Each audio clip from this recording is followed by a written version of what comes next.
ಈಗಾಗಲೇ ನಿಮ್ ಸ್ಕೂಲ್ ನಲ್ಲಿ ಹೇಳಿರ್ತಾರ 6, 7, 8 ಮತ್ತು 9ನೇ ತರಗತಿಗೆ ಈ ಸಾರಿ ಅಂದ್ರೆ SA2 ಎಕ್ಸಾಮ್ ಅನ್ನ ಇಲಾಖೆಯಿಂದ ಬರುವ ಪ್ರಶ್ನೆ ಪತ್ರಿಕೆಗಳನ್ನ ಕೊಟ್ಟು ಮಾಡ್ತಾರ ಅಂತ. ಹಾಗಾಗಿ ಇಲಾಖೆ ಒಂದು ಮಾಡಲ್ ಕ್ವಶನ್ ಪೇಪರ್ ಅನ್ನ ಬಿಟ್ಟಿದೆ. ಈ ವಿಡಿಯೋದಲ್ಲಿ ನಾವು 8ನೇ ತರಗತಿಯ ದ್ವಿತೀಯ ಸಂಕಲಾತ್ಮಕ ಮೌಲ್ಯಮಾಪನ ಮಾದರಿ ಪ್ರಶ್ನೆ ಪತ್ರಿಕೆ ಮಾರ್ಚ್ 2026 ವಿಷಯ ಗಣಿತವನ್ನ ನೋಡೋಣ. ಸಮಯ 2 ಗಂಟೆಗಳಿರ್ತೈತಿ. ಇದಕ್ಕ ಗರಿಷ್ಠ ಅಂಕಗಳು 50. ನೋಡ್ರಿ, ಫಸ್ಟ್ ಮೇನ್ದೊಳಗ ಈ ಕೆಳಗಿನ ಪ್ರತಿಯೊಂದು ಪ್ರಶ್ನೆ ಅಥವಾ ಅಪೂರ್ಣ ಹೇಳಿಕೆಗಳಿಗೆ 4 ಪರ್ಯಾಯಗಳನ್ನ ನೀಡಲಾಗಿದೆ. ಸರಿಯಾದ ಉತ್ತರವನ್ನ ಆಯ್ಕೆ ಮಾಡಿ ಅದರ ಕ್ರಮಾಕ್ಷರದೊಡನೆ ಉತ್ತರವನ್ನ ಬರೆಯಿರಿ ಅಂತ ಹೇಳ್ಯಾರ. ಈ ಸೆಕ್ಷನ್ ನಲ್ಲಿ ಅಂದ್ರೆ ಫಸ್ಟ್ ಸೆಕ್ಷನ್ ನಲ್ಲಿ ನಿಮ್ಗ ಫಸ್ಟ್ ಮೇನ್ ನಲ್ಲಿ 5 ಪ್ರಶ್ನೆಗಳನ್ನು ಕೇಳಿರ್ತಾರ. ಪ್ರತಿ ಪ್ರಶ್ನೆಗೆ 1 ಅಂಕ ಅಂದ್ರ 5 ಅಂಕಗಳು ಬರ್ತಾವ ನಿಮ್ಗೆ ಈ ಪಾಠದಲ್ಲಿ. ಫಸ್ಟ್ ಕ್ವಶನ್, ಭಾಗಲಬ್ಧ ಸಂಖ್ಯೆಗಳಿಗೆ ಗುಣಾಕಾರದ ಅನನ್ಯತಾಂಶವು. ಭಾಗಲಬ್ಧ ಸಂಖ್ಯೆ ಅಂತಂದ್ರ it is in the form of P/Q such that Q not equal to 0. Q not equal to 0 ಯಾಕಂದ್ರ Q 0 ಆತಂದ್ರ ಇನ್ಫಿನಿಟಿ ಬರುತ್ತೆ ವ್ಯಾಲ್ಯೂ. ಆದ್ರಿಂದ ಈ ಫಾರ್ಮ್ ದೊಳಗಿರೋದು ಗುಣಾಕಾರದ ಅನನ್ಯತಾಂಶ ಅಂದ್ರ 1. ಯಾವುದೇ ಸಂಖ್ಯೆಗೆ 1ರಿಂದ ಗುಣಾಕಾರ ಮಾಡಿದಾಗ ಅದೇ ಸಂಖ್ಯೆ ಬರುತ್ತಾ. ಈಗ A into 1 is equal to 1 into A is equal to ಏನ ಬರುತ್ತ, ಅದಕ್ಕೆ ಗುಣಾಕಾರದ ಅನನ್ಯತಾಂಶ ಅಂತ ಹೇಳ್ತಾರ. Answer is 1. ಮೊದಲ n ಬೆಸ ಸಂಖ್ಯೆಗಳ ಮೊತ್ತ ಯಾವಾಗಲೂ ಇದಕ್ಕೆ ಸಮನಾಗಿರುತ್ತದೆ. ಈಗ ನೋಡ್ರಿ, ಬೆಸ ಸಂಖ್ಯೆಗಳು ಅಂದ್ರೆ ಗೊತ್ತು ನಿಮ್ಗ 1, 3, 5, 7, 9 ಇವು ಎಲ್ಲ ಬೆಸ ಸಂಖ್ಯೆಗಳು. ಈಗ 1, 3 ಕೂಡಿಸಿದಾಗ 4 ಬರುತ್ತ. 4ನ್ನ ನಾವು 2 ಸ್ಕ್ವೇರ್ ಅಂತ ಬರಿತೀವಿ. ಈಗ 4ಕ್ಕೆ 5 ಕೂಡಿಸಿದಾಗ 9 ಬರುತ್ತ. 9ನ್ನ 3 ಸ್ಕ್ವೇರ್ ಅಂತ ಬರಿತೀವಿ. 9ಕ್ಕೆ 7 ಕೂಡಿಸಿದಾಗ 16 ಬರುತ್ತ. 16ನ್ನ 4 ಸ್ಕ್ವೇರ್ ಅಂತ ಬರಿತೀವಿ. 16ಕ್ಕ 9 ಕೂಡಿಸಿದಾಗ 25 ಬರುತ್ತ. 25ನ್ನ 5 ಸ್ಕ್ವೇರ್ ಅಂತ ಬರಿತೀವಿ. ಅಂದ್ರೆ ಏನಾಯ್ತಿದು n ಸ್ಕ್ವೇರ್ ಆಗುತ್ತ. ನೋಡ್ರಿ, n ಸ್ಕ್ವೇರ್. ಮೊದಲ n ಬೆಸ ಸಂಖ್ಯೆಗಳ ಮೊತ್ತ ಯಾವಾಗಲೂ n ಸ್ಕ್ವೇರ್ ಆಗಿರುತ್ತೆ. ನೆಕ್ಸ್ಟ್ ಥರ್ಡ್ ಕ್ವಶನ್ ನೋಡ್ರಿ. ಲಾಭ P, ಕೊಂಡ ಬೆಲೆ C. ಪ್ರಾಫಿಟ್ ಅಂತಾರೆ ಇದಕ್ಕ. ಪ್ರಾಫಿಟ್, ಕಾಸ್ಟ್ ಪ್ರೈಸ್ ಮತ್ತು ಮಾರುವ ಬೆಲೆ ಸೆಲ್ಲಿಂಗ್ ಪ್ರೈಸ್ ಅಂತಾರ. ಇವುಗಳ ನಡುವಿನ ಸಂಬಂಧವು ನೋಡ್ರಿ, ಪ್ರಾಫಿಟ್ ಯಾವಾಗ್ಲೂ ನಮ್ಗ ನೋಡ್ರಿ, ಪ್ರಾಫಿಟ್ ಯಾವಾಗ್ಲೂ selling price minus cost price ಆಗಿರುತ್ತೆ. ಇಲ್ಲಿ ನೋಡ್ರಿ, P is equal to S plus C ಅಂತ ಐತಿ. ಇದು ತಪ್ಪು. ಈಗ ನಾವು ಮತ್ತ S ಗೆ ಐತಿ, S ಗೆ ಸಾಲ್ವ್ ಮಾಡೋಣ ತಡೀರಿ. S is equal to P as it is. ಈ C ಅನ್ನ ಈ ಕಡೆ ತಗೊಂಡ್ರ ಪ್ಲಸ್ ಆಗುತ್ತೆ, ಮೈನಸ್ ಇದ್ದು ಪ್ಲಸ್ ಆಗುತ್ತೆ. S is equal to P plus C. ಎಲ್ಲಿದೆ? S is equal to P plus C. Option B ಸರಿ. ಅಂದ್ರ ಮಾರಿದ ಬೆಲೆ ಲಾಭ ಮತ್ತು ಕೊಂಡ ಬೆಲೆಗೆ ಸಮ ಆಗಿತ್ತಂದ್ರ ಅವ್ರಿಗೆ ಲಾಭ ಆಗೈತಿ ಅಂತ. m² ಮೈನಸ್ 9 ನ ಅಪವರ್ತನವು ನೋಡ್ರಿ, ನಿಮಗ್ ಗೊತ್ತೈತಿ ಇಲ್ಲಿ. a² minus b² is equal to a plus b into a minus b. ಸರಿನಾ? ಆತರ ಎಲ್ಲಿದೆ? ಡಿ ಆಪ್ಷನ್ ನಲ್ಲಿದೆ. D right answer. ಮಾಡಿ ನೋಡಿಬೇಕಂದ್ರ ಸರಿ ಬರುತ್ತ. ಅಂದ್ರ m² ಮೈನಸ್ 3² ಇದನ್ನ ಅಪವರ್ತನ ಮಾಡಿದ ಅಂದ್ರ ಸರಿ ಬರುತ್ತ. ಇದು m minus 3 m plus 2 m plus 3 ಆಗತ್ತ. 400ರ ವರ್ಗದಲ್ಲಿರುವ ಸೊನ್ನೆಗಳ ಸಂಖ್ಯೆಯು. ಈಗ ನೋಡ್ರಿ ಏನ್ ಹೇಳ್ಯಾರ ಅವರು, 400 ವರ್ಗ ಅಂದ್ರ ಸ್ಕ್ವೇರ್. 400ರ ವರ್ಗ 400 ಸ್ಕ್ವೇರ್ ಅಂತಂದ್ರೆ 400 ಇಂಟು 400 ಅಂತ ಬರ್ತೀವಿ ನೋಡ್ರಿ. ಈ ತರ ಇದ್ದಾಗ ಇವನ್ನೆರಡು ಮಲ್ಟಿಪ್ಲಿಕೇಶನ್ ಮಾಡಿ ಇಲ್ಲಿ 0 ಅಷ್ಟದವು 0 ಕೊಟ್ಬಿಟ್ರೆ ಅದೇ ಉತ್ತರ. 4 4 16, ಇಲ್ಲಿ 2 0 ಅದಾವು, ಅಲ್ಲಿ 2 0 ನೋಡ್ರಿ, 4 0 ಉಳಿತು. ಸೊನ್ನೆಗಳ ಸಂಖ್ಯೆ ಎಷ್ಟೈತಿ? 16 ಬಿಟ್ಟು 4 ಅದಾವು, ಅದಕ್ಕೆ 4. ಈ ತರ. ನೆಕ್ಸ್ಟ್, ಈ ಕೆಳಗಿನ ಪ್ರಶ್ನೆಗಳಿಗೆ ಉತ್ತರಿಸಿ. ಈ ಸೆಕ್ಷನ್ ನಲ್ಲಿ 5 ಪ್ರಶ್ನೆಗಳಿರ್ತವೆ. ಪ್ರತಿ ಪ್ರಶ್ನೆಗೆ 1 ಅಂಕ ಅಂದ್ರ 5 ಅಂಕ ಬರುತ್ತೆ ನಿಮ್ಗ. ಚತುರ್ಭುಜವನ್ನ ವ್ಯಾಖ್ಯಾನಿಸಿ. ಚತುರ್ಭುಜ ಅಂತಂದ್ರ ಒಂದು ಆಕೃತಿ, 4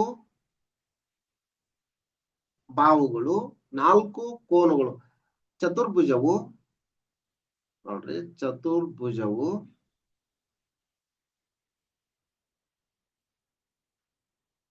ಒಂದು 2 ಆಯಾಮದ ಆಕೃತಿಯಾಗಿದ್ದು, 2 ಡೈಮೆನ್ಷನಲ್ ಇದೆ, 2 ಆಯಾಮದ ಆಕೃತಿಯಾಗಿದ್ದು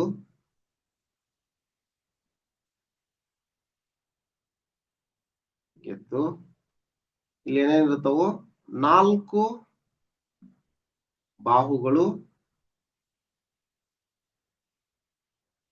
4 ಕೋನಗಳು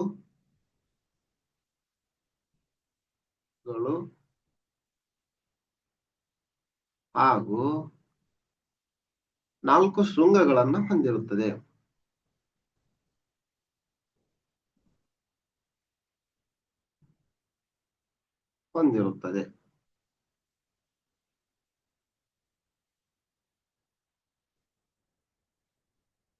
ಈಗ ಫಾರ್ ಎಕ್ಸಾಂಪಲ್ ಒಂದು ಆಯತ ತಗೊಂಡ್ರ ಈ ತರ ಇರ್ತಲ್ಲ, 4 ಬಾಹುಗಳು, 4 ಕೋನಗಳು, 4 ಶೃಂಗಗಳು ಇರ್ತಾವ. ಕುಂದಿಲ್ಲದ ಒಂದು ನಾಣ್ಯವನ್ನ 1 ಬಾರಿ ಎಸೆದಾಗ ಉಂಟಾಗುವ ಫಲಿತಗಳನ್ನ ಬರೆಯಿರಿ. ತಲೆ ಮತ್ತು ಬಾಲ ಅಷ್ಟೇ, ತಲೆ ಮತ್ತು ಬಾಲ. ಪುಚ್ಚ ಅಂತಾನೆ ಹೇಳ್ತಾರ ಅದಕ್ಕ, ತಲೆ ಮತ್ತು ಬಾಲ. ಇವು ಔಟ್ಕಮ್ಸ್ ಆಗಿರ್ತವೆ. ಭಾರತ ಸರ್ಕಾರವು GST ಅನ್ನ ಯಾವಾಗ ಜಾರಿಗೆ ತಂದಿತು? 2017ರಲ್ಲಿ ಜಾರಿಗೆ ತಂದಿತು. 2 ಪರಿಮಾಣಗಳ ಗುಣಲಬ್ಧವು ನೋಡ್ರಿ, 2 ಪರಿಮಾಣಗಳ ಗುಣಲಬ್ಧವು ಯಾವಾಗಲೂ ಒಂದು ಸ್ಥಿರಾಂಕವಾಗಿರುವ ಅನುಪಾತವನ್ನ ಹೆಸರಿಸಿ ಅಂತ ಹೇಳ. ನೋಡ್ರಿ, ವಿಲೋಮ ಅನುಪಾತದಲ್ಲಿ ಒಂದು ಪರಿಮಾಣಗಳ ಗುಣಲಬ್ಧ ಸ್ಥಿರಾಂಕವಾಗಿರುತ್ತೆ. 2 ಪರಿಮಾಣ x ಮತ್ತು y ಗಳು ನೇರ ಅನುಪಾತದಲ್ಲಿವೆ. ಈ ಹೇಳಿಕೆಯನ್ನ ಗಣತೀಯ ರೂಪದಲ್ಲಿ ಬರೆಯಿರಿ. x directly proportional to y. ಇದು ಪ್ರಪೋರ್ಷನಲ್ ಸಿಂಬಲ್. 1/y ಅಂದ್ರೆ ಇನ್ವರ್ಸ್ಲಿ ಪ್ರಪೋರ್ಷನಲ್, ಡೈರೆಕ್ಟ್ಲಿ ಅಂತಂದ್ರೆ ಇದು ಪ್ರಪೋರ್ಷನಲ್ ಸಿಂಬಲ್ ಇದು. ನೆಕ್ಸ್ಟ್, ಈ ಕೆಳಗಿನ ಪ್ರಶ್ನೆಗಳಿಗೆ ಉತ್ತರಿಸಿ. ಇಲ್ಲಿ ಇವು 2 ಅಂಕದ ಪ್ರಶ್ನೆಗಳು. ಇಲ್ಲಿ 6 ಪ್ರಶ್ನೆಗಳನ್ನು ಕೇಳಿರ್ತಾರ, ಅಂದ್ರೆ ಒಟ್ಟು 12 ಅಂಕಗಳು ಈ ಭಾಗದಲ್ಲಿ ಬರ್ತಾವ ನಿಮ್ಗ. ಭಾಗಲಬ್ಧ ಸಂಖ್ಯೆ 2/3 ಮತ್ತು 4/3 ಗಳಿಗೆ ಸಂಕಲನದ ಪರಿವರ್ತನೀಯ ಗುಣವನ್ನ ಪರೀಕ್ಷಿಸಿ. ನೋಡ್ರಿ, ಯಾವುದೇ 2 ಸಂಖ್ಯೆ a ಮತ್ತು b ಗಳಿಗೆ a plus a, b belongs to ಭಾಗಲಬ್ಧ ಸಂಖ್ಯೆ q ಆಗಿತ್ತು ಅಂದ್ರ such that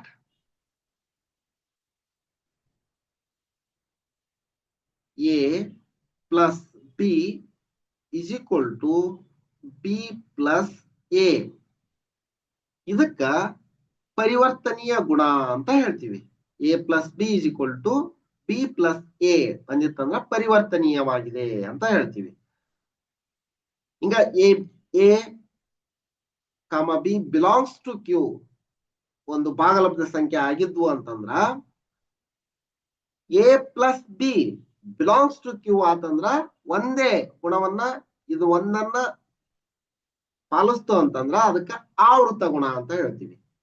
ಮತ್ತು ಸಹವರ್ತನ ಗುಣ, ವಿಲೋಮ ಗುಣ, ಅನನ್ಯತಾ ಗುಣ ಇವೆಲ್ಲ ಆದವು.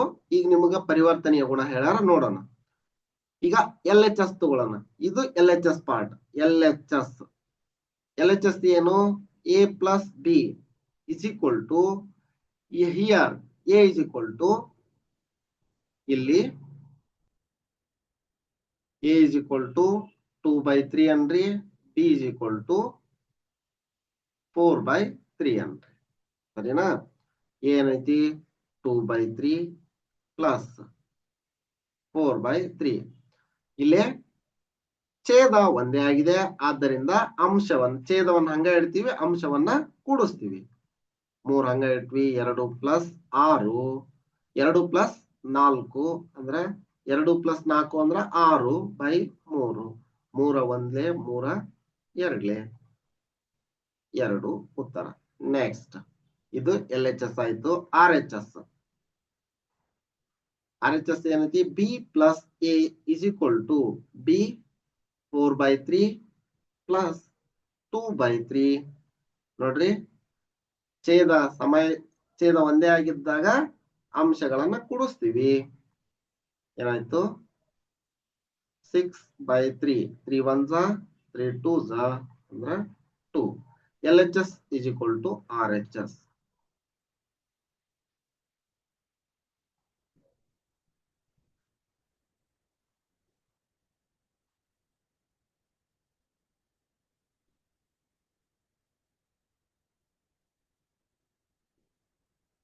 ನೆಕ್ಸ್ಟ್ 12ನೇ ಕ್ವಶನ್. 3 ಹಸಿರು ಖಂಡಗಳು, 1 ನೀಲಿ ಖಂಡ, 1 ಕೆಂಪು ಖಂಡ ಇರುವ ಒಂದು ಚಕ್ರವನ್ನ ತಿರುಗಿಸಿದಾಗ ಒಂದು ಹಸಿರು ಖಂಡವನ್ನ ಪಡೆಯುವ ಸಂಭವನೀಯತೆ ಎಷ್ಟು ಅಂತ ಹೇಳ. ಹಸಿರು ಖಂಡವನ್ನ ಪಡೆಯುವ ಸಂಭವನೀಯತೆ ಎಷ್ಟು ಅಂದ್ರ 3 ಗ್ರೀನ್, 1 ಬ್ಲೂ, 1 ರೆಡ್ ಈ ತರ ಐತಿ. ಸರಿನಾ? ಇದು ಒಂದ್ ಸೆಟ್ ಆಯ್ತು. ಈಗ ಅವ್ರೇನ್ ಕೇಳಾರ? 3 ಗ್ರೀನ್ ಅನ್ನ ಪಡೆಯುವ ಸಂಭವನೀಯತೆ ಎಷ್ಟು ಅಂತ ಕೇಳಾರ. ನೋಡ್ರಿ, ಟೋಟಲ್ ನಂಬರ್ ಆಫ್ 5. 3 + 1 + 1 ಅಂದ್ರೆ 5 ಆಯ್ತು. ರಿಕ್ವೈರ್ಡ್ ಔಟ್ಕಮ್ಸ್ ಹಸಿರ್ದು ಎಷ್ಟೈತಿ? 3. ಸಂಭವನೀಯತೆ total number divided by required outcomes 3/5. This is the answer.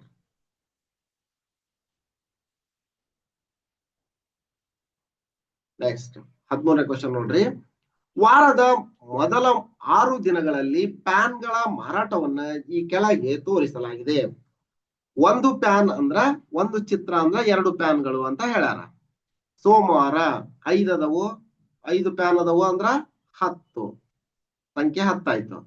ಇಲ್ಲಿ ನೋಡ್ರಿ, ಮಂಗಳವಾರ 1 2 3 4 5 6 7 8 ಅಂದ್ರ 16 ಆಯ್ತು.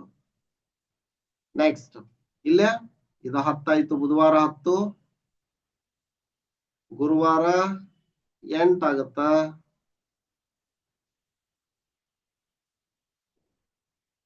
ಇಲ್ಲೇ ಒಂದ್ ಕಡಿಮೆ ಅಂದ್ರ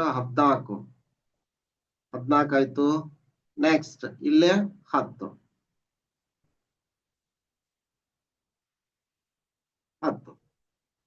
ಯಾವ ವಾರದ ಯಾವ ದಿನ ಗರಿಷ್ಠ ಪ್ಯಾನ್ಗಳನ್ನ ಮಾರಲಾಯಿತು?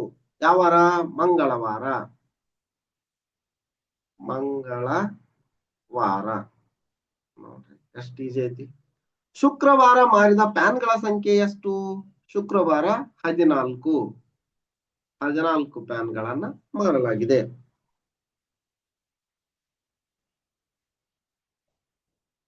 ನೆಕ್ಸ್ಟ್ 243 ಒಂದು ಪೂರ್ಣ ಘನವೇ? ಕಾರಣವನ್ನ ತಿಳಿಸಿ ಅಂತ ಹೇಳ್ಯಾರ. ನೋಡ್ರಿ, ಘನ ಹೌದಾ ಇಲ್ಲ ಅಂತ ನೋಡೋಣ. ಅವಿಭಾಜ್ಯ ಅಪವರ್ತನಗಳ ಮೂಲಕ ಅದರ ಅಪವರ್ತನಗಳನ್ನು ಕಂಡು ಹಿಡಿತೀವಿ. ಇಲ್ಲಿ ನೋಡ್ರಿ 2 + 4 6, 6 + 3 9. ಒಂದು ಸಂಖ್ಯೆಯ ಮೊತ್ತ 3ರಿಂದ ಭಾಗವಾದರೆ ಆ ಪೂರ್ಣ ಸಂಖ್ಯೆ 3ರಿಂದ ಭಾಗವಾಗುತ್ತದೆ. ಇದು 3ರ ಬಾಧ್ಯತೆ ನಿಯಮ. ಹೌದಾ? ಅದಕ್ಕ 3 ತೊಗೊಂತೀವಿ. 3 8 3 1 ನೆಕ್ಸ್ಟ್ 9 ಆಗುತ್ತಾ. 3 2 6 2 ಉಳಿತು 21 ಆಯ್ತು. 3 7 ನೆಕ್ಸ್ಟ್ 3 9 ನೆಕ್ಸ್ಟ್ 3 3 3 1. ಇಲ್ಲಿ ನೋಡ್ರಿ ಘನ ಅಂತಂದ್ರ 3 × 3 × 3 ಇದು ಒಂದು ಘನ ಆಯ್ತು. ಇದಕ್ಕ ಇನ್ನೊಂದು 3 ಬೇಕು, ಸರಿನಾ? ಹಂಗಾಗಿ ಘನ ಆಗುವುದಿಲ್ಲ. ಇಲ್ಲಿ ನೋಡ್ರಿ 243 3 × 3 × 3 8 3 × 3. ಇಲ್ಲಿ 243ರ ಅವಿಭಾಜ್ಯ ಅಪವರ್ತನಗಳು ತ್ರಿವಳಿಯಲ್ಲಿ ಇಲ್ಲ. ಆದ್ದರಿಂದ ಇದು ಘನವಲ್ಲ, ಒಂದು ಪೂರ್ಣ ಘನ ಅಲ್ಲ. ನೆಕ್ಸ್ಟ್, ಒಬ್ಬ ವ್ಯಕ್ತಿಯು ಒಂದು ಟಿವಿಯನ್ನ ₹14,000ಕ್ಕೆ ಖರೀದಿಸುತ್ತಾನೆ. GST ದರವು 28% ಆದರೆ GSTಯ ಮೊತ್ತ ಎಷ್ಟು ಅಂತ ಹೇಳ. ಒಟ್ಟು ಮೊತ್ತ ಅಂದ್ರೆ 40,000ಕ್ಕೆ ಎಷ್ಟಾಗತ್ತಾ? ಈಗ ಒಂದು ₹100 ಎಷ್ಟಂದಂಗ 28% GST ಇದೆ. ಹಂಗಂದ್ರೆ 40,000ಕ್ಕ ಎಷ್ಟು? 40,000ಕ್ಕ GST ಎಷ್ಟು ಅಂತ ಜಸ್ಟ್ ಕ್ರಾಸ್ ಮಲ್ಟಿಪ್ಲಿಕೇಶನ್ ಮಾಡಿದ್ರ ಆನ್ಸರ್ ಬರುತ್ತೆ. ನೋಡ್ರಿ 28 × 40,000 / 100. This 2 0 get cancelled. 28 4 ನೋಡ್ರಿ 28 4 112 ಬರುತ್ತಾ? 4 8 32 32 2 ಕೆಲವೊಂದು 3 4 7 8 8 3 11 112 20 ಅಂದ್ರೆ ₹11,200 ಒಟ್ಟು GST. Next, XY² × X² X - Y² × X² - Y ಗುಣಲಬ್ಧ ಕಂಡು ಹಿಡೀರಿ ಅಂತ ಹೇಳ. ಸಿಂಪಲ್ ಇದೆ. ಏನಂದ್ರ this into this whole term next minus this into this whole term ಮಾಡಿದ್ರ ಅದರದ್ದು ಗುಣಲಬ್ಧ ಏನಾಗಿರುತ್ತ ಬರುತ್ತೆ ನೋಡಿ. X ತಗೊಂಡ್ವಿ into X² - Y² minus Y² as it is into X² - Y. X into X X³ minus because X into Y XY minus sign. Next minus Y² X² minus into minus plus Y³. ಇದು ಎಷ್ಟಾಗುತ್ತೆ? Next, ಮೌಲ್ಯೀಕರಿಸಿ ಕೆಳಗಿನ ಪ್ರಶ್ನೆಗಳಿಗೆ ಉತ್ತರಿಸಿ. ಇಲ್ಲೇ 3 ಅಂಕಗಳಿರ್ತವು, 5 ಪ್ರಶ್ನೆಗಳದಾವು. ಪ್ರತಿ ಪ್ರಶ್ನೆಗೆ 3 ಅಂಕ, 5 ಪ್ರಶ್ನೆಗಳಿರ್ತವು. ಈ ಭಾಗದಲ್ಲಿ ನಿಮ್ಗೆ 15 ಅಂಕಗಳು ಸಿಗ್ತಾವು.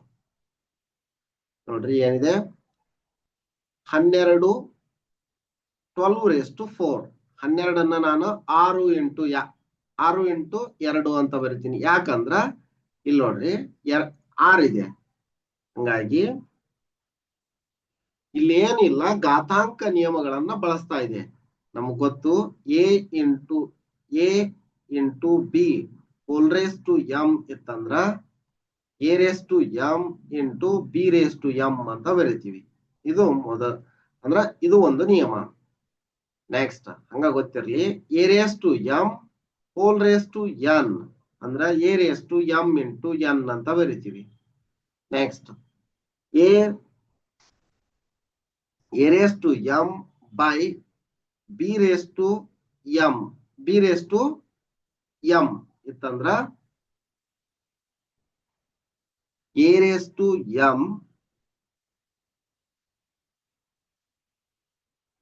A raise to M into A raise to N. A raise to N ಇತ್ತಂದ್ರ A raise to M minus N ಅಂತ ಬರಿತೀವಿ. ಇದು ಸ್ವಲ್ಪ ಗೊತ್ತಿರ್ಲಿವು ನಿಯಮ, ಇಲ್ಲಿ ಯೂಸ್ ಮಾಡ್ಕೊಂತೀವಿ ಅವನ್ನ. ಹೋಲ್ ರೇಸ್ ಟು 4 ಆಯ್ತು. 2 into 6 into 4 whole raise to 4 into ಈಗ 9 ಅನ್ನ 3 ಇಂಟು 3 ಅಂತ ಬರಿಬಹುದು, ಅಂದ್ರೆ 3 ಸ್ಕ್ವೇರ್ ಆಗತ್ತ. 9 ಇದ್ದಾಗ 3 ಸ್ಕ್ವೇರ್ ಅಂತ ಬರೆದು ಕ್ಯೂಬ್ ಹೆಂಗೈತಿ ಹಂಗ ಇಡ್ತೀನಿ. ನೆಕ್ಸ್ಟ್ ಇನ್ನ 4 ಅನ್ನ 2 ಇಂಟು 2 ಅಂತ ಬರಿತೀವಿ, ಅಂದ್ರೆ 2 ಸ್ಕ್ವೇರ್ ಆಯ್ತು. 2 ಸ್ಕ್ವೇರ್ ಡಿವೈಡೆಡ್ ಬೈ ಇದನ್ನ ನೋಡ್ರಿ 6 cube as it is into 8 ಅನ್ನ ಹೆಂಗ್ ಬರ್ತೀವಿ, 8 is equal to 2 into 2 into 2 ಅಂದ್ರೆ 2 ಕ್ಯೂಬ್ ಆಯ್ತು. 2 ಕ್ಯೂಬ್ ಸ್ಕ್ವೇರ್ ಹೆಂಗೈತಿ ಹಂಗ ಇಡ್ತೀನಿ, 2 ಕ್ಯೂಬ್ ಸ್ಕ್ವೇರ್. 27 ಅನ್ನ 27 is equal to 3 into 3 ಅಂತ ಬರಿಬಹುದು, ಅಂದ್ರೆ ಇದೇನಾಯ್ತು 3 ಕ್ಯೂಬ್ ಆಯ್ತು. 3 ಕ್ಯೂಬ್ ಜಸ್ಟ್ ಸಿಂಪ್ಲಿಫಿಕೇಶನ್ ಮಾಡೋದು. 6 ರ ಘಾತ 4 ಇಂಟು 2 ರ ಘಾತ 4 a raise to m whole raise to n ಅಂತಂದ್ರ a raise to m n, ಅಂದ್ರ 3 ರ ಘಾತ 6 ಆಗುತ್ತ. 3 ರ ಘಾತ 6 ಆಯ್ತು. 2 ರ ಘಾತ 2 ಹಂಗ ಇರ್ತೀವಿ. ನೆಕ್ಸ್ಟ್ ಇಲ್ಲಿ ನೋಡ್ರಿ 6 ರ ಘಾತ 3 ಇಂಟು 2 ರ ಘಾತ 3 ಅದರ ಘಾತ 2 ಅಂದ್ರ 2 ರೇಸ್ ಟು 6 ಆಗುತ್ತ. 2 ರೇಸ್ ಟು 6 ಇಂಟು 3 ರ ಘಾತ 3. ನೋಡಿ ಏನೇನ್ ಕ್ಯಾನ್ಸಲ್ ಆಗ್ತಾವು, ಕ್ಯಾನ್ಸಲ್ ಮಾಡೋದು. 6 ರ ಘಾತ ಇಲ್ಲಿ ಹೆಂಗಾಗತ್ತ, 6 ರ ಘಾತ 4 ಮೈನಸ್ 3, ಯಾಕಂದ್ರೆ a raise to m divide by a raise to n ಅಂದ್ರೆ a raise to M minus n ಆಯ್ತಾ. ಇಂಟು 3 ರ ಘಾತ 6 ಮೈನಸ್ 3. ನೆಕ್ಸ್ಟ್ 2 ರ ಘಾತ 6, 2 ರ ಘಾತ 6 ಅಂದ್ರೆ 6 ಮೈನಸ್ 6 ಆಗುತ್ತೆ. 2 ರ ಘಾತ 6 minus 6 a raise to 0 is equal to 1, ಅದು ಗೊತ್ತಿರಲ್ಲ ನಮ್ಗೆ. ನೆಕ್ಸ್ಟ್ ನೋಡಿ ಇಷ್ಟಾಯ್ತಾ. ಇಲ್ಲಿ ಒಂದು 6 ಉಳಿತು, ಒಂದು 27 ಉಳಿತು. 27 6ಲೆ 162 ಗೊತ್ತಿದೆ, 162 ಉತ್ತರ. ಇದು ನಿಮ್ಗ ಹಿಂಟ್ಸ್. ಈ ತರ ಸಿಂಪ್ಲಿಫೈ ಮಾಡ್ಬೇಕು ನೀವು. ಸಿಂಪಲ್ ಇದೆ, 3 ಮಾರ್ಕ್ಸಿಗೆ. ನೆಕ್ಸ್ಟ್ ಒಂದು ಆಯತಾಕಾರದ ಹೊಲದ ಸುತ್ತಳತೆಯು 152 ಮೀಟರ್ ಇದೆ. ಅದರ ಉದ್ದವು ಅಗಲಕ್ಕಿಂತ 2 ಮೀಟರ್ ಹೆಚ್ಚಾಗಿದ್ದರೆ ಹೊಲದ ಉದ್ದ ಮತ್ತು ಅಗಲಗಳನ್ನ ಕಂಡುಹಿಡಿಯಿರಿ ಅಂತ ಹೇಳೋಣ. ಇಲ್ಲಿ ನೋಡ್ರಿ ಒಂದು ಹೊಲ ಇದೆ, ಆಯತಾಕಾರದಲ್ಲಿ ಇದೆ. ಇದು ಎಕ್ಸ್ ಐತಿ ಅಂದ್ರ ಇದು x+2 ಇದೆ. ಸುತ್ತಳತೆ ಕೊಟ್ಟರ, ಸುತ್ತಳತೆ ಕೊಟ್ಟಿರೋದೇನು, ಸುತ್ತಳತೆ ಗಿವನ್ ಸುತ್ತಳತೆ is equal to 154 ಮೀಟರ್. ಇಲ್ಲಿ ಎಕ್ಸ್ ಮತ್ತು x+2 ಕ್ರಮವಾಗಿ ಉದ್ದ ಮತ್ತು ಅಗಲ ಮತ್ತು ಉದ್ದಗಳಾಗಿವೆ. ಹಾಗಾಗಿ ಇಲ್ಲಿ ಎಕ್ಸ್ ಮತ್ತು x+2 ಕ್ರಮವಾಗಿ ಮೀಟರ್ಗಳಲ್ಲಿ ಅದಾವು. ಕ್ರಮವಾಗಿ ಅಗಲ, ಯಾಕಂದ್ರೆ ಇದ್ರ 2 ಪಟ್ಟು ಐತಲ್ಲ, 2 ಜಾಸ್ತಿ ಐತಿ, 2 ಮೀಟರ್ ಅಗಲ ಮತ್ತು ಉದ್ದಗಳಾಗಿರಲಿ. ಎಷ್ಟಾಯ್ತು ಈಗ. ನೆಕ್ಸ್ಟ್ ನಮ್ಗೆ ಗೊತ್ತೈತಿ ಆಯತದ ಸುತ್ತಳತೆ ಇಸ್ ಈಕ್ವಲ್ ಟು ಸುತ್ತಳತೆ ಸೂತ್ರ ಬರೆದ್ರೆ ಅಂದ್ರ 1 ಮಾರ್ಕ್ಸ್ ಕೊಡ್ತಾರ ಇಸ್ ಈಕ್ವಲ್ ಟು 2 ಇಂಟು ಉದ್ದ ಪ್ಲಸ್ ಅಗಲ L into length into breadth ಅಂತ ಇಷ್ಟು ಬರೀತೀರಿ. ಈಗ ಸುತ್ತಳತೆ ಎಷ್ಟು ಕೊಟ್ರ 154 ಇಸ್ ಈಕ್ವಲ್ ಟು 2 ಹಂಗ ಇಡ್ತೀವಿ. ಉದ್ದ ಎಷ್ಟಂತ ಹೇಳಿವಿ ಎಕ್ಸ್ ಪ್ಲಸ್ 2 ಪ್ಲಸ್ ಅಗಲ ಎಕ್ಸ್ ಅಂತ ಹೇಳಿವಿ. ಸಿಂಪ್ಲಿಫಿಕೇಶನ್ ಮಾಡ್ರಿ 154 is equal to 2 into 2x plus 2 again simplification ಮಾಡ್ರಿ 154 2 ಇಂಟು 2 4x ಪ್ಲಸ್ 4 ಆಯ್ತು ಅಂದ್ರ 4x ಇಸ್ ಈಕ್ವಲ್ ಟು 150 ಆಗಿತ್ತು. x is equal to 150 divided by 4. 4 ones are 4, 3s are 3 left, it becomes 30. 4 7s are 28. Next 2 left. ಮತ್ತಂಗೆಲ್ಲ point ಕೊಡ್ತೀವಿ. ಮುಂದಿನ ಸಂಖ್ಯೆ 20 ಆಯ್ತು ಅಂದ್ರ 4 5 20 ಎಷ್ಟಾಯ್ತು 37.5 ಇದೇನು ಅಗಲ ಆಯ್ತು. ಇನ್ನ ಉದ್ದ ಏನಿದೆ ಇದು ಅಗಲ.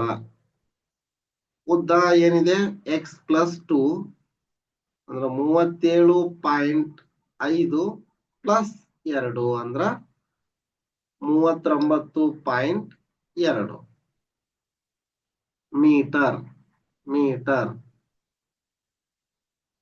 ಇಷ್ಟು ಬರದ್ರ ಆನ್ಸರ್ ಸಿಕ್ಕಂಗ ಆಯ್ತು. ನೆಕ್ಸ್ಟ್ ನೋಡಿ, ಪೂರ್ಣ ವರ್ಗವನ್ನ ಪಡೆಯಲು 2028 ಗುಣಿಸಬೇಕಾದ ಅತ್ಯಂತ ಕನಿಷ್ಠ ಪೂರ್ಣ ಸಂಖ್ಯೆಯನ್ನ ಕಂಡುಹಿಡಿಯಿರಿ ಹಾಗೂ ಹೀಗೆ ಪಡೆದ ಪೂರ್ಣ ವರ್ಗ ಸಂಖ್ಯೆಯ ವರ್ಗಮೂಲವನ್ನ ಕಂಡುಹಿಡಿಯಿರಿ ಅಂತ ಹೇಳ್ಯಾರ. ಈಗಾಗ್ಲೇ ಅವಿಭಾಜ್ಯ ಅಪವರ್ತನಗಳ ಮೂಲಕ ವರ್ಗಮೂಲ ಕಂಡುಹಿಡಿಯೋದು ವರ್ಗ ಕಂಡುಹಿಡಿಯೋದು ನೋಡ್ಕೊಂಡ್ವಲ್ಲ, ಆ ತರ ಮಾಡ್ಬೇಕು. ಈಗ 2028 ನೋಡ್ರಿ, ಕೊನೆಯ ಸಂಖ್ಯೆ 2ರ ಬಾಧ್ಯತೆ ನಿಯಮ. ಕೊನೆಯ ಸಂಖ್ಯೆ 0 2 4 6 8 ಇದ್ದಾಗ ಆ ಸಂಖ್ಯೆ 2ರಿಂದ ಪೂರ್ಣವಾಗಿ ಭಾಗ ಹೋಗುತ್ತದೆ. ಆದ್ದರಿಂದ ಇಲ್ಲಿ 2 ತಗೊಂತೀನಿ. 2 1s 0. 2ರಿಂದ 0ಯಿಂದ 2ರ ಗುಂಪು ಮಾಡಕ್ಕಾಗಲ್ಲ. 0 1 4. ನೆಕ್ಸ್ಟ್ ಕೊನೆಯ ಸಂಖ್ಯೆ 4 ಇರೋದ್ರಿಂದ 5s 0 7. ನೆಕ್ಸ್ಟ್ 3s 5 ಮತ್ತು 7. 5 0 7 ಕೂಡಿಸಿದ್ರ 12 ಆಗುತ್ತಾ. ಅದರಿಂದ 3ರಿಂದ ಭಾಗ ಆಗುತ್ತಾ. 1s 2 left, it becomes 16. Next it becomes 27. 3 7 3 9 27 ಅಂತ. ನೆಕ್ಸ್ಟ್ 13 13 169. ಅದರಿಂದ 13 1 ನೋಡ್ರಿ, ವರ್ಗ ಅಂತ ಹೇಳ್ಯಾರ. ಇದು ಒಂದು ವರ್ಗ, 2ರ ವರ್ಗ ಆಯ್ತು, 13ರ ವರ್ಗ ಆಯ್ತು, 3 ಒಂದಾಯ್ತು. ಪೇರ್ನಲ್ಲಿ ಇಲ್ಲ, ಅದು ಜೋಡಿಯಲ್ಲಿ ಇಲ್ಲ. ಆದ್ದರಿಂದ ಅದಕ್ಕೆ ಗುಣಿಸಬೇಕಾದ ಕನಿಷ್ಠ ಸಂಖ್ಯೆ ಎಷ್ಟು ಅಂದ್ರ 3. ಈಗ 2028 ಇಂಟು 3 ಮಾಡಿ ಏನ್ ಬರುತ್ತಾ ನೋಡೋಣ. 3 4 3 8 24 4 2 3 7 6 2 8 3 0 0 3 7 6 6084 ನೋಡ್ರಿ. 6084 ಬರುತ್ತಾ. 3ರಿಂದ ಗುಣಾಕಾರ ಮಾಡಿದ್ರಾಗ ಸ್ಕ್ವೇರ್ ರೂಟ್ ಆಫ್ ವರ್ಗಮೂಲ ಅಂತ ಇದೀಗ. Square root of 684 is equal to 2 ಇದ್ರೊಳಗ ಒಂದ್ 2ರೊಳಗ 2 ಸ್ಕ್ವೇರ್ ಇರ್ತಲ್ಲ 1 ತಗೊಂತೀವಿ, 3 ಸ್ಕ್ವೇರ್ ಒಳಗ 1 ತಗೊಂತೀವಿ, 4 ಸ್ಕ್ವೇರ್ 13 ಸ್ಕ್ವೇರ್ ಒಳಗ 1 ತಗೊಂತೀವಿ. 2 3 6 13 6 78 78 ಆ ವರ್ಗದ ಅಂದ್ರೆ 6084ರ ಮೂಲ ಆಗಿರುತ್ತೆ. ನೆಕ್ಸ್ಟ್, ಕೊಟ್ಟಿರುವ ಒಂದು ಅನಿಲದ ಘನಫಲವು ಅದರ ಮೇಲಿನ ಒತ್ತಡಕ್ಕೆ ವಿಲೋಮವಾಗಿರುತ್ತದೆ. ಅನಿಲದ ಒತ್ತಡವು 100 ಪ್ಯಾಸ್ಕಲ್ ಆದರೆ ಅದರ ಘನಫಲವು 8 ಲೀಟರ್ ಆಗಿರುತ್ತದೆ. ಒತ್ತಡವು 200 ಪ್ಯಾಸ್ಕಲ್ ಆಗಿದ್ದಾಗ ಅನಿಲದ ಘನಫಲವನ್ನ ಕಂಡುಹಿಡಿಯಿರಿ. ಈಗ 2 ಒತ್ತಡ ಕೊಟ್ಟರ 2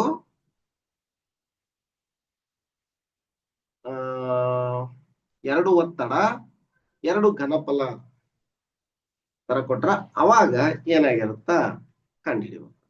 ಈಗ ನಮ್ಗೆ ಗೊತ್ತು ಒಂದ್ relation P1 V1 is equal to P2 V2 ಅಂತಂದ ಈ ರಿಲೇಷನ್ ಅನ್ನ ಬಳಸ್ಕೊಂತೀವಿ. ಇಲ್ಲಿ V is inversely proportional to 1/P ಅಂದ್ರ PV is equal to ಸ್ಥಿರಾಂಕ.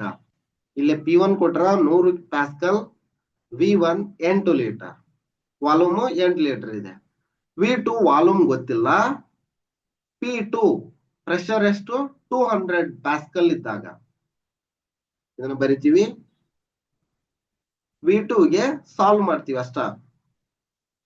P1 V1 divide by P2 ಅಂತ ಸಬ್ಸ್ಟಿಟ್ಯೂಟ್ ಮಾಡಿದ್ರೆ P1 ಎಷ್ಟಿದೆ 100,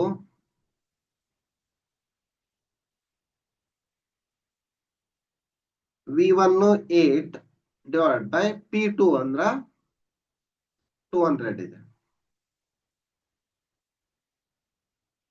ನೋಡ್ರಿ, ಈ 2 0 2 0 ಮತ್ತೆ 2 1 2 4 V2 is equal to 4 liter is the answer.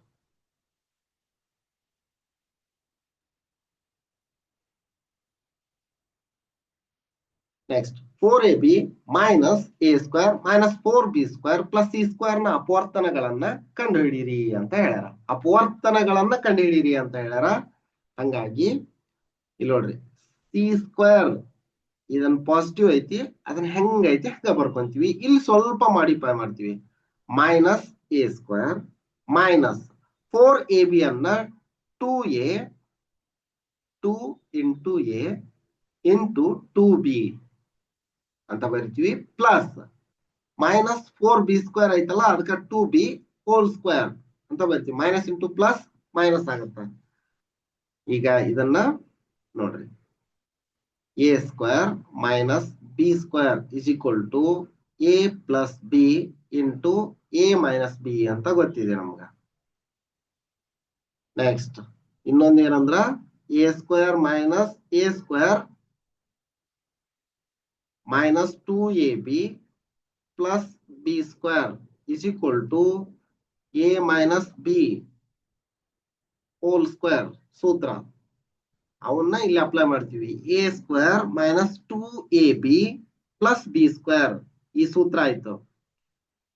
c square a minus 2b whole square ಆಗುತ್ತೆ. ಈ ಸೂತ್ರ ಇದನ್ನು ಯೂಸ್ ಮಾಡ್ಕೊಂಡಿವಿ ಇಲ್ಲಿ, ಸರಿನಾ? ಈಗ ಸಿ ಸ್ಕ್ವೇರ್ ನೋಡ್ರಿ, C square minus B square ಅಂದ್ರೆ ಸಿ, ಇದು ಎಲ್ಲ ಒಂದು ಪದ ಅಂತ ಅನ್ಕೊಂಡಾಗ ಒಂದು ಪ್ಲಸ್ ಇನ್ನೊಂದು ಮೈನಸ್, ಇವು ಎರಡು ಅಪವರ್ತನಗಳಾಗ್ತವೆ. ಸಿಂಪಲ್ ಇದೆ. ಇವು ಎರಡ ಸೂತ್ರ ಯೂಸ್ ಮಾಡ್ಕೊಂಡು ಮಾಡ್ಯಾರ, ಅದನ್ನ ನೋಡಿ. ನೆಕ್ಸ್ಟ್, ಈ ಕೆಳಗಿನ ಪ್ರಶ್ನೆಗಳಿಗೆ ಉತ್ತರಿಸಿ. ಇಲ್ಲಿ ಪ್ರತಿ ಪ್ರಶ್ನೆಗೂ 4 ಅಂಕಗಳಿರ್ತ. ಅಂದ್ರ ಇಲ್ಲಿ 2 ಪ್ರಶ್ನೆಗಳ ಕೇಳಿರ್ತಾರ. ಈ ಭಾಗದಲ್ಲಿ ನಿಮ್ಗೆ 8 ಅಂಕಗಳು ಬರ್ತಾವ. ಸಮಾಂತರ ಚತುರ್ಭುಜ ABCD ಯಲ್ಲಿ ಎಕ್ಸ್ ವೈ ಗಳ ಬೆಲೆಯನ್ನ ಕಂಡುಹಿಡಿಯಿರಿ. ಸಿಂಪಲ್ ಆಗಿ ನೋಡ್ರಿ, OA ಇಸ್ ಈಕ್ವಲ್ ಟು ಇಲ್ಲಿ O ಇರುತ್ತ ಅಂದ್ರ OA is equal to OC ಆಗಿರುತ್ತ. ಸಮಾಂತರ ಚತುರ್ಭುಜದಲ್ಲಿ OA is equal to OC, OB is equal to OD ಆಗಿರುತ್ತ. therefore OA is equal to OC ನೋಡ್ರಿ, 5y plus 1 is equal to 6y minus 1. ಇಲ್ಲಿ 6y ಐತಿ, ಇಲ್ಲಿ 5y ಐತಿ, ಅದಕ್ಕೆ ಒಂದ್ ಕಡೆ ತಗೊಂತೀವಿ.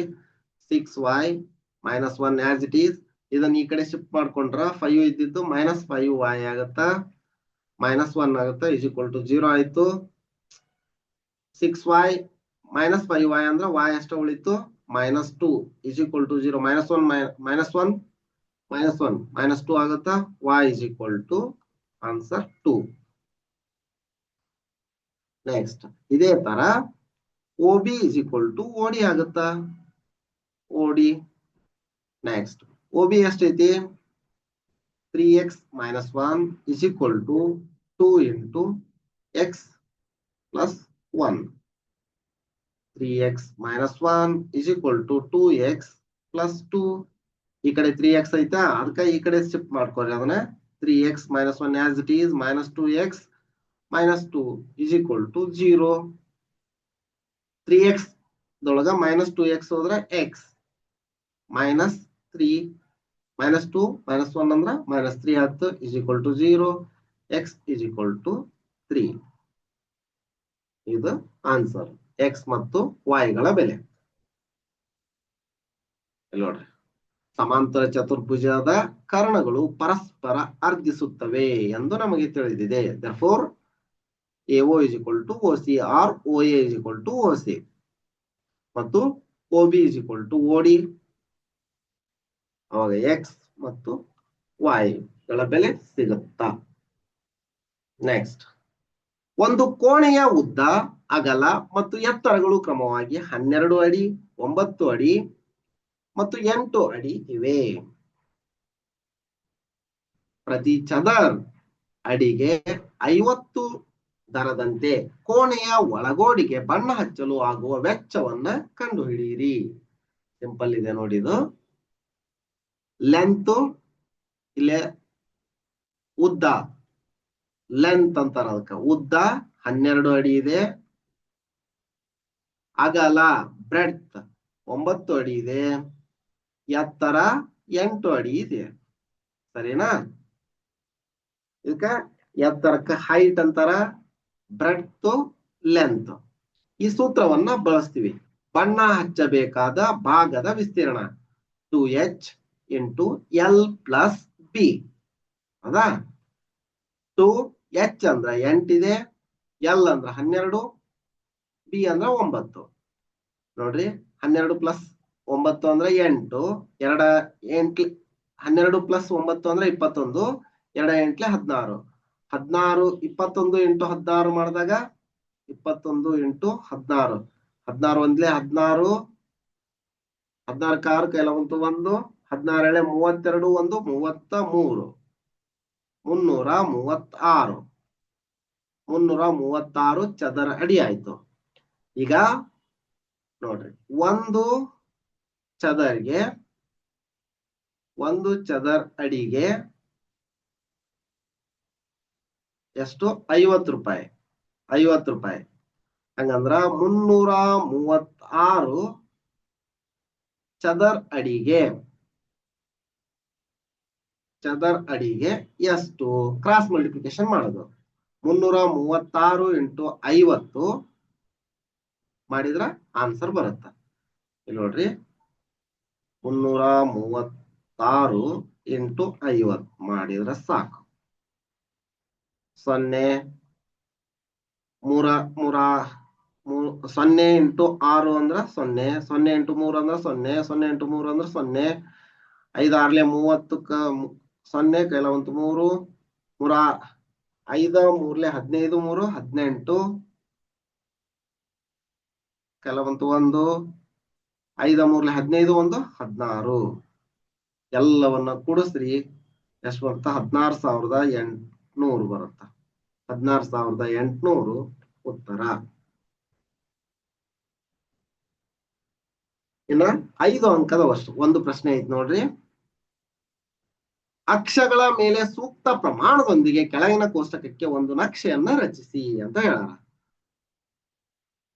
ಸೇಬುಗಳ ಸಂಖ್ಯೆ 2 4 6 8 10, ಬೆಲೆ 10 20 30 40 50. ನೋಡ್ರಿ, ಈಗ ಒಂದು ನಕ್ಷೆಯನ್ನ ರಚಿಸ್ಬಿಡೋಣ. ಈ ತರ ನಿಮ್ಗೂ ಪ್ರಾಕ್ಟೀಸ್ ಆಗ್ಲಿ.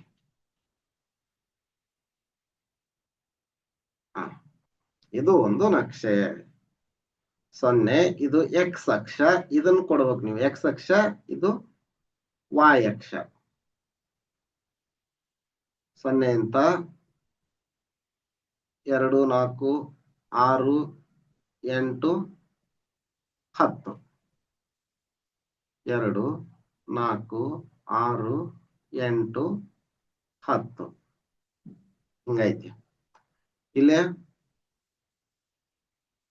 10 20 30 40 50. 10 20 30 40 50 ಈ ತರ ಐತಿ. ಇಲ್ಲಿ ನೋಡ್ರಿ, ಇದು 2 ಸೇಬುಗಳು ಇದ್ದಾಗ ಬೆಲೆ ಎಷ್ಟೈತಿ? 10 ರೂಪಾಯಿ ಐತಿ. ಸರಿನಾ? ಇಲ್ಲಿ ಬರುತ್ತೆ. ನೆಕ್ಸ್ಟ್ 4 ಸೇಬುಗಳು ಇದ್ದಾಗ 20 ರೂಪಾಯಿ, ಅಂದ್ರೆ ಇಲ್ಲಿ ಆಯ್ತು. 6 ಸೇಬುಗಳಿದ್ದಾಗ 30 ರೂಪಾಯಿ, 8 ಸೇಬುಗಳಿದ್ದಾಗ 40 ರೂಪಾಯಿ, 10 ಸೇಬುಗಳಿದ್ದಾಗ 50 ರೂಪಾಯಿ. ಈ ತರ ಬಂತು ನೋಡ್ರಿ. ಓಕೆ, ಅಂದ್ರ ಹಿಂಗ ಸ್ಟ್ರೇಟ್ ಲೈನ್ ಬಂದಿದೆ. ಸರಿನಾ? ಸ್ಟ್ರೇಟ್ ಆಗಿ ನಕ್ಷೆಯು ಮೂಲ ಬಿಂದುವಿನ ಮೂಲಕ ಹಾದು ಹೋಗುತ್ತದೆಯೇ? ಮೂಲ ಬಿಂದು ಅಂದ್ರೆ 0. ಹಿಂಗ ಹೋಗುತ್ತಿಲ್ಲ? ಹೋಗುತ್ತ. ಹೌದು. ಉತ್ತರ ಹೌದು. ನೆಕ್ಸ್ಟ್, 5 ಸೇಬುಗಳ ಬೆಲೆ ಎಷ್ಟು? 10 ಸೇಬುಗಳ ಬೆಲೆ, 2 ಸೇಬುಗಳ ಬೆಲೆ 10, 4 ಸೇಬುಗಳ ಬೆಲೆ 25.